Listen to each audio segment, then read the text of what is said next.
వేశారు. ఆ పొతీఫరు ఇంట ఒక బానిసగా, ఒక పనివాడుగా పనిచేస్తున్నప్పుడు యోసేపు కలిగి ఉన్నటువంటి మంచి జ్ఞానం ఏంటంటే, తనకిచ్చినటువంటి పనిని నమ్మకంగా చేస్తాడు, కష్టపడి చేస్తాడు, వంచన లేకుండా బాధ్యతగా పనిచేస్తాడు. ప్రియమైన దేవుని బిడ్డలారా, పొతీఫరు ఇంట్లో చూడండి, యోసేపు వచ్చిన దినము నుండి పొతీఫరు యోసేపును కొనుక్కొని తన ఇంట్లోకి తెచ్చుకొని తన ఇంట్లో పనులు తనకు అప్పగించిన దినము నుండి పొతీఫరు పరీక్షిస్తూ ఉన్నాడంట, గమనిస్తూ ఉన్నాడంట. తన ఇంట్లో అంతా కూడా వర్ధిల్లుతూ ఉందంట, సమృద్ధిగా ఉందంట. యోసేపు వచ్చిన రోజు కంటే చూడండి, కొన్ని దినములైన తర్వాత చూస్తే అన్ని కూడా వృద్ధిలోకి వచ్చాయంట. ఎందుకని?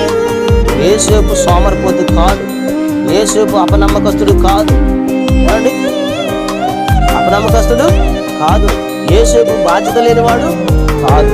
యవనస్తుడైనటువంటి యోసేపు కష్టపడి పనిచేసేవాడు, నమ్మకంగా. చూడండి, పొతీఫరుకు నమ్మకంగా, ఆ పొతీఫరు భార్యకు నమ్మకంగా, ఇంకా తన పైన ఉన్నటువంటి యజమానులకు నమ్మకంగా పనిచేసేటువంటి వారు.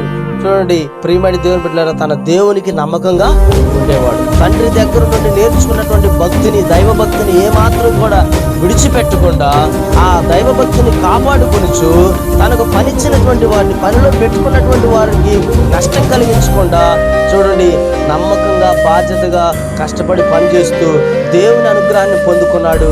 కొన్ని దినముల తర్వాత పొతీఫర్ యొక్క దయను కూడా పొందుకున్నాడు. మనం చూసినట్లయితే ఆదికాండం 39వ అధ్యాయము 3వ వచనం 5వ వచనం మనం చదువుకుందాం. దయచేసి జాగ్రత్తగా దేవుని యొక్క వాక్యాన్ని విందాం కొద్ది నిమిషాలు.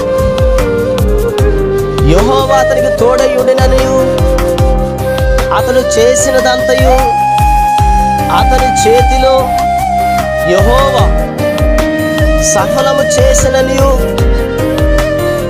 అతని యజమానుడు చూసినప్పుడు యోసేపు మీద అతనికి కటాక్షము కలిగిన. చప్పట్లు కూడా దేవుని నామమును మహిమపరచుకుందాం. హల్లెలూయా.